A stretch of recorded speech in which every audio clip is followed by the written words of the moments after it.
Hey guys, it's JJ. Welcome back to the Eagles franchise. Today we're gonna go through the off-season part 1, the free agency. We're gonna take a look at mock drafts. We're gonna take a look at the prospects and their combines. And first up, we have the Super Bowl. The Browns take it away. Baker Mayfield with a flawless performance. Tom Brady, 2 picks though, although he also threw for 357. And yeah, Mike Evans and Antonio Brown combined for over 200 through the air and a touchdown as well. But then on the other hand, the Browns had a pretty great rushing success in this game. Nick Chubb ran for 83, I think. Vita Vea, 5 TFLs, and Ndamukong Suh had 2 TFLs. Then 4 sacks combined for the Buccaneers defense. You gotta wonder why they even lost this game, but then you're looking at interceptions, and John Johnson had 2 of them, and so he is also the Super Bowl MVP. And yeah, NFL MVP Lamar Jackson, also Offensive Player of the Year. Defensive Player of the Year goes to the Eagles, Fletcher Cox. Trevor Lawrence and Micah Parsons were the Rookies of the Year. Of course, if you enjoyed the video, please leave a like and subscribe. And yeah, retirements. Antonio Brown retires after the Super Bowl. There is a few players that have been in the league for a very long time. AJ Green, Ben Roethlisberger retires. Calais Campbell, who was the Defensive Player of the Year for the AFC, and just lost out to Fletcher Cox in total though. And yeah, so the Ravens are taking a hit as well. Darren Fells. Larry Fitzgerald retires after he had been on free agency this entire last year. And yeah, these are about the retirements.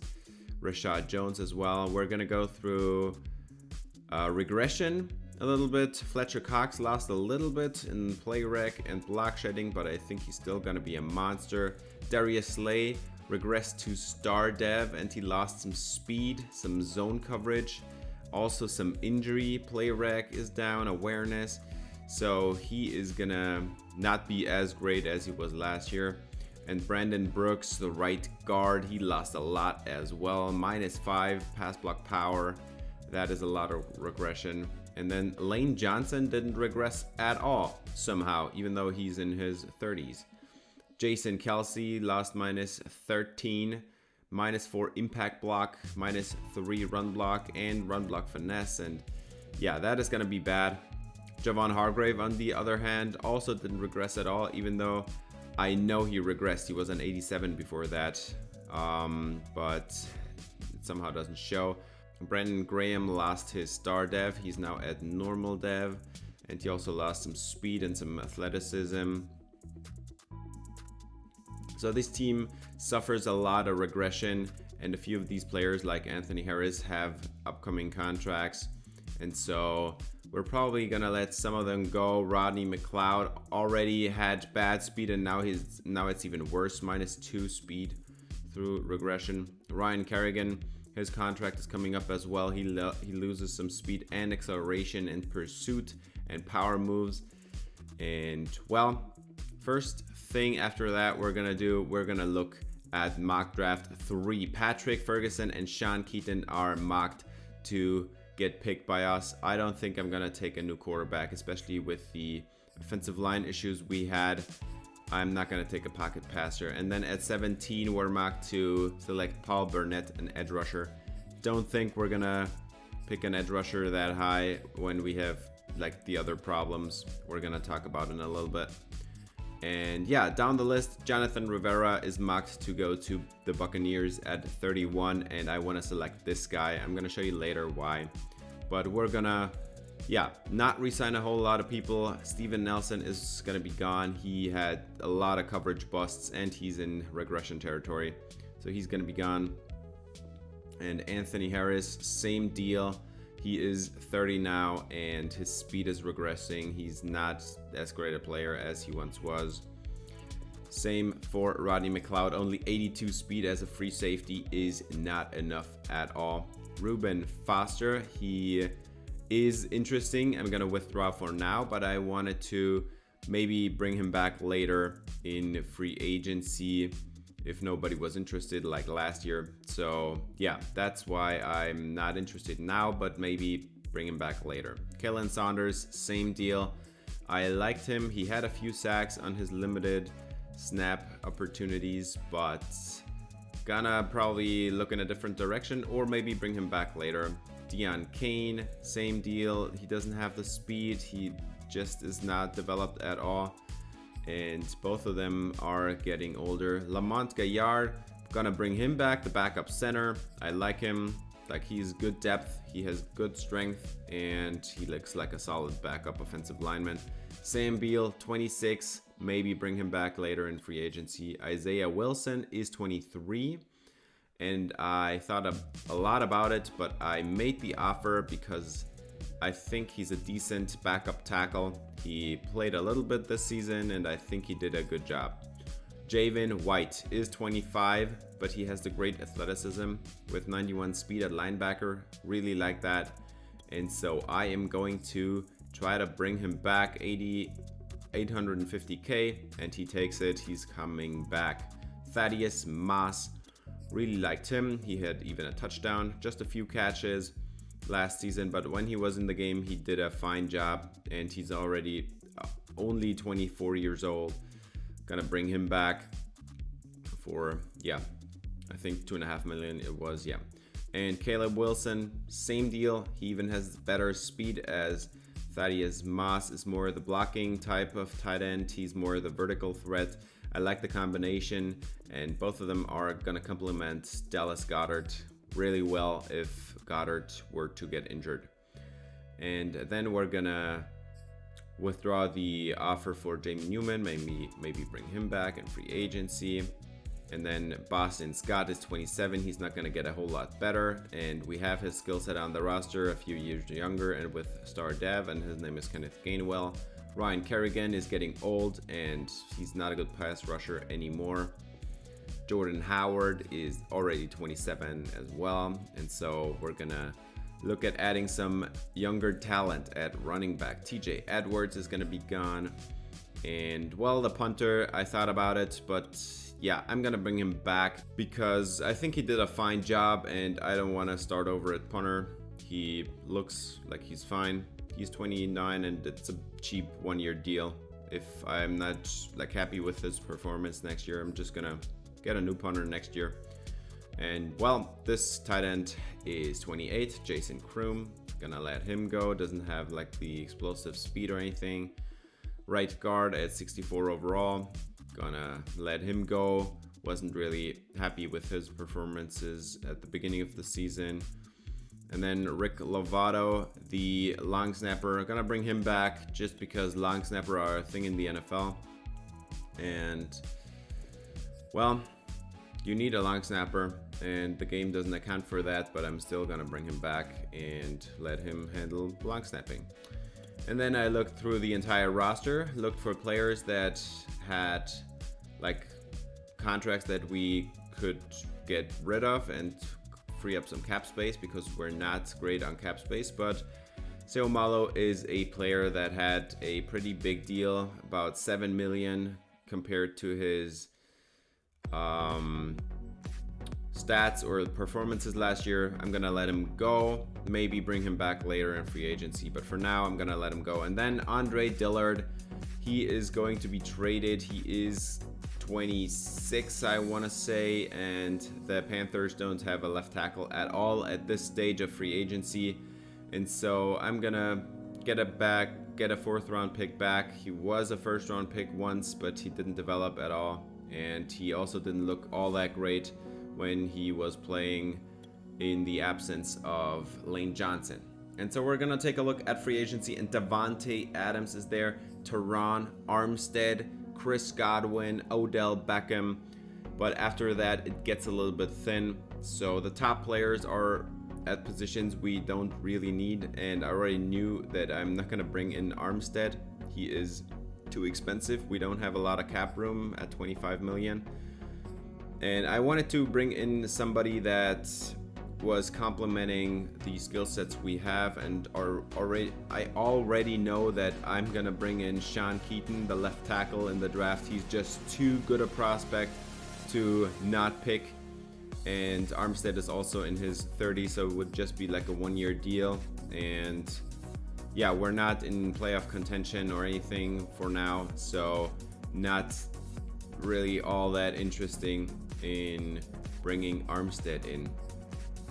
And then as we sort through the list, not a lot of players that are very interesting, but I found one guy I was particularly interested because I let Steven Nelson go and Darius Slay regressed.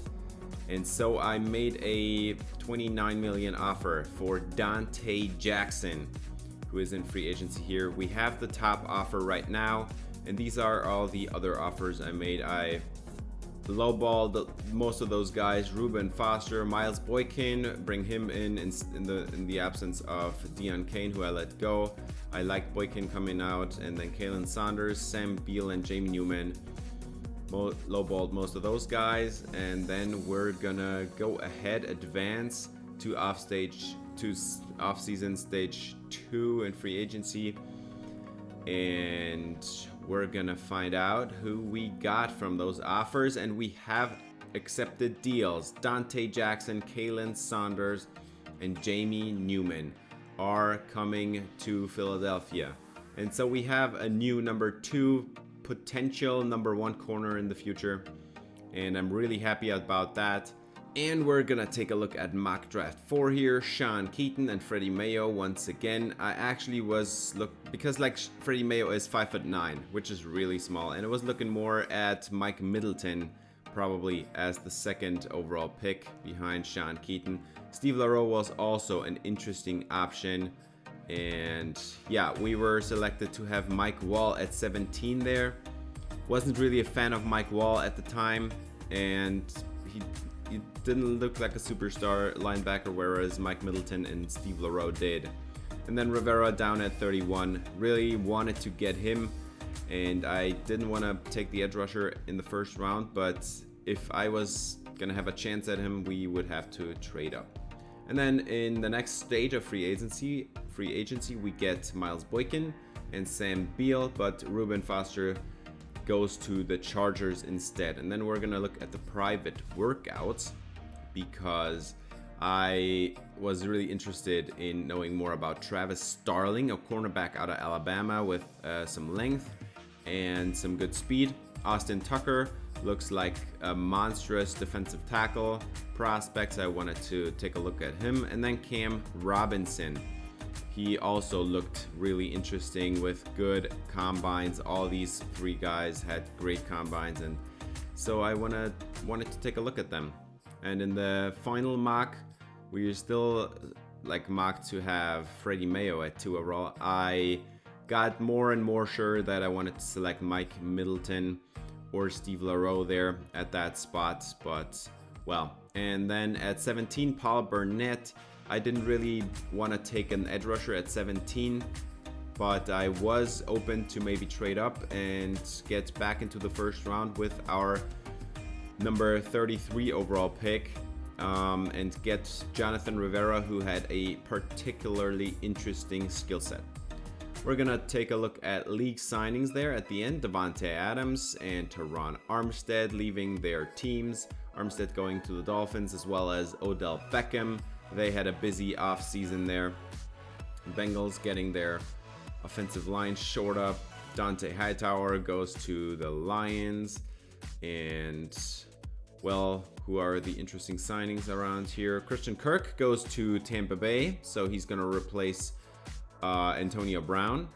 Gronkowski goes to the Colts. And, well, Steven Nelson was an interesting prospect. He goes to the Seahawks. Demarcus Robinson and Adrian Phillips going to the Dolphins. They had a really busy offseason. And Jameis Winston goes to the Jets, and he's going to get the starting job ahead of Zach Wilson, and that is just such bullshit from the AI. Looking through our draft picks, already know that we have the 3 first-round picks. We have our usual 2, 3, 4, 5, 6, and 7, and get an additional 4th-round pick from the Texans via Panthers, and I think an extra 5th or 6th round selection. And now we're gonna get to the interesting prospects. I already know Sean Keaton is gonna be a monster. Patrick Ferguson, not with that combine. 4.9, that is too slow, and I don't know enough about him to select him. And also Jalen Hurts was in the MVP conversation last year, so it would not be very realistic to replace him right now. Freddie Mayo, 5'9", 204, 23 years old, good combine, but he is 23 and he is not very tall. And so that is why I wasn't really excited about him. Also F stamina, not that great. And then C press, he's just too small for like being an outside number 1 corner. James McElroy was the quarterback I was thinking about. He has a little bit more speed and could be potentially a good guy, but I'm not going to replace Jalen Hurts, and so McElroy is going to go somewhere else. Mike Middleton, 4.53 40-yard dash. That is fine. Like him a lot. He has great ratings across the board. Really liked him a lot, and I was sure right then and there I'm gonna take him at number 2 probably. Lamar McKee, F injury. That is why I'm not gonna select him, although we probably need a guard in the near future. And then this is Heisman running back Harry Callaway. Just wanted to show you, not gonna select him, but 4.42 and 4.37 in the 40-yard dash, and he does not look like a receiving back, but he's probably going to be pretty special. And then Steve LaRoe, also solid combine for a middle linebacker. Liked him a lot as well. He has really solid ratings across the board. And then Freddie Scandrick, he looked pretty great. Great bench press, solid 40-yard dash, and he also has great acceleration for a guard, and his ratings look really solid. His grades, his lateral grades. And then Matt Love, he was a late 1st-round prospect. Monstrous defensive tackle with great 40-yard dash and bench press. And, well, he has D injury there on the right side, and that really got me off track there.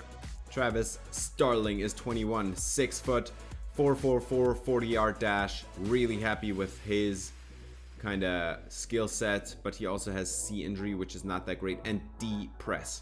And then I found really late, I found a different cornerback prospect. He is 23, but he's 6'1", has the best 40-yard dash of all cornerbacks, and speed is the most important thing about a cornerback. And B press, B man coverage, Z zone. Really liked him, and right then and there he got to be my favorite cornerback prospect in this class. And then Jermichael Farrell, 4.4 flat 40-yard dash. Looked awesome, except D zone coverage, not great. Jonathan Rivera, and I'm gonna show you right now why he was one of my favorite prospects. Has solid athleticism and some good get off, I'd say, but he has a finesse move. He has B pursuit and he has B tackle. He knows how to get after a quarterback, and he doesn't have terrible athleticism. I think he's going to be a good developmental project. Morris Davidson, another cornerback I really liked. There were a lot of cornerbacks I liked. He also has B press. He also has Z zone coverage, but his 40-yard dash isn't as great as Chris Madden's. Austin Tucker, looked at him and he looks like a monstrous defensive tackle, and then F injury. The top 3 defensive tackles in this class have bad injury ratings. And then Taylor Anderson looked really solid. Projected round of 3 to 4 with a solid 40-yard dash. We need a safety. We let both of our safeties go. And yeah, he looks solid. A pursuits, we don't know a lot of other ratings, but I liked his physical attributes as well. And then Cam Robinson looks like a slam dunk tackle. Cannot believe he's a 3rd to 4th round projection. And yeah, awesome 40-yard dash, great bench press, and his ratings look so solid, except that stamina at D, not that great, but Cam Robinson, also a target of mine. And then for the end, The Eagles are listening to offers for the first pick, but I don't think they'll budge. Sean Keaton has too much potential. And yeah, you're damn right it is. We're gonna select Sean Keaton number 1 overall, but who do we select number 2 overall? That's gonna do it for this episode. Thanks for watching. If you enjoyed, please leave a like and subscribe for more Eagles franchise. See you in the next episode. Until then, spread some love.